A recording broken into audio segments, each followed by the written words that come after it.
Chapter 13. Your sister died? What happened to her? Leah saw pain etched in Molly's face. It was leukemia.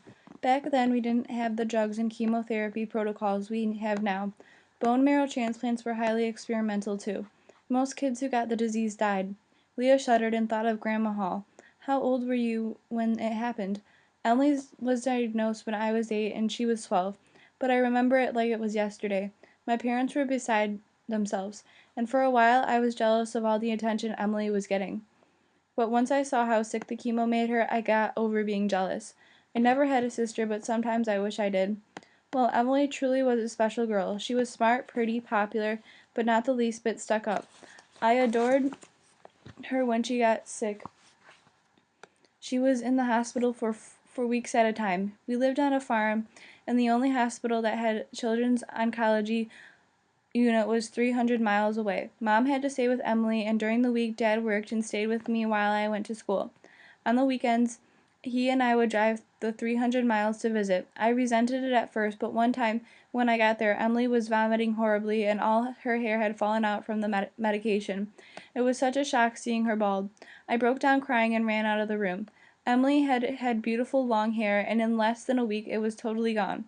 Leah saw the mental picture all too clearly. How did you decide to become a nurse? Molly pushed her cake plate aside and leaned back in her chair. There was a nurse on the floor, an elderly woman, who would sit with my sister for hours when my mother had to get away and get some rest. She was so patient and kind. I'll never forget her. She knew the special patients, the really sick ones, by name. She called them her little angels. Every time Emily had to return to the hospital, Mrs. Duncan was there to take care of her. Did your sister have to go back to the hospital often? Not at first, but when she was barely 14, she went out of remission. And then she was there almost all the time. The week she died, I stayed out of school, and my dad had a neighbor look after the farm, and we all sat by Emily's bedside watching her die. Molly paused, and visions of Grandma Hall on her deathbed passed through Leah's head. It was terrible, Molly said, but Mrs. Duncan stayed with us the whole time, and at Emily's funeral she took the day off and drove to our place for the service. I knew then that I wanted to be like that lady. I never considered being anything but a nurse. Molly's story had touched Leah. I'm really sorry about your sister, and I know what it's like to lose someone you love. She told Molly briefly about her grandmother's illness and death. I know how much Ethan and his sisters believe in God, but I wonder why God lets these things happen. God doesn't owe us an explanation, Molly said, but still, there's something comforting about faith, and it's hard not to believe in God when you live on a farm all your life. Every winter, all life seems to die, yet every spring life returns. Scientific explanations aside, it always seems miraculous to me. Leah thought about Ethan and his family. Maybe their faith sprang partly from the sense of belonging to the land. Molly looked at her watch. I'm late for duty. The two of them hurried back upstairs, Leah deep in thought. Maybe after this biopsy was complete and she was back on Neil's farm, she could think about making friends at her new high school. Maybe this new life in Indiana wouldn't be so bad after all. If only my mother can just make this marriage work. Leah was given a pill to help her sleep that night, and early the next morning a nurse gave her a shot to relax her before her surgery. The medicine worked. She was feeling very calm when an orderly arrived and rolled her on a gurney down to the hall to the elevators and the surgical floor. Once in the OR area, Leah was shifted to a gurney and hooked up to an IV line. Efficient nurses amused themselves with patients waiting in a line of hospital beds for one of the 4 operating rooms. Even though she was feeling relaxed, Leah wished at this moment that her mother could be there. Dr. Thomas appeared. He wore a green surgical scrub suit and green cap over his hair. How are we doing? He asked. A little scared, Leah mumbled. His eyes crinkled at the corners. Well, once the anesthesiologists get hold of you, you'll sleep through the whole thing. He patted her shoulder. The anesthesiologist talked to her briefly, then slipped a needle into her IV line.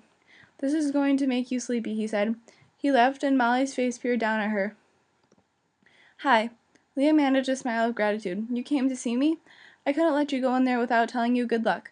Will you be here when I wake up? No, they'll take you into recovery, and once you're fully awake, you'll be brought back to the floor. I'll see you there. Leah reached for Molly's hand, and as the medication spread, making her feel weightless and numb, she mouthed, Thank you. The last thing she saw was Molly's smiling face, and over Molly's shoulder the face of Gabriella. Leah wanted to thank the other nurse for coming too, but the drug was making her so drowsy. She couldn't. Gabriella blew her a kiss, and then a curtain of darkness descended over Leah. She regained consciousness in another room, where other patients were also awakening from operations. Nurses took her blood pressure every 15 minutes and offered her sips of water. Her knee was sore and bandaged, and her finger had been rebandaged. Had the doctor taken a sample of that bone for the biopsy too? In no time she felt clear-headed, and an orderly took her back to the pediatric floor. As the orderly rolled Leah's bed into place, Rebecca cried, "You're back! Oh, Leah, you're back!" Leah said, "I slept through the whole thing." Her throat was sore, and when Molly came to welcome her, she explained, "That's from the tube they put down your throat during surgery. It'll clear up in a day or two." "Have you heard anything about what's wrong with me?" Leah asked. "No, they'll call your mother and talk to her about it." "Why, I'm the one going through this. My mother's halfway around the world. Don't I have any rights?" "You have lots of rights. It'll be up to your doctor. He'll decide how much to tell you. And I know Dr. Thomas. He's pretty straightforward with his patients." Molly gestured to a vase of beautiful flowers sitting on Leah's bedside table.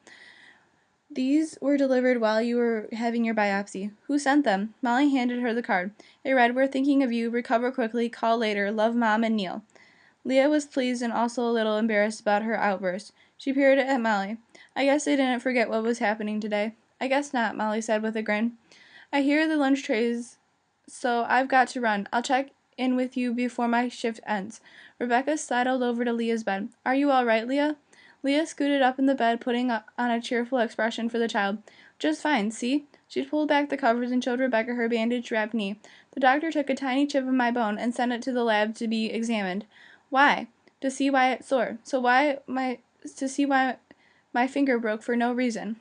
"My Oma has rheumatism," Rebecca said. "Mama fixes her some tea to make it stop hurting." Her face brightened.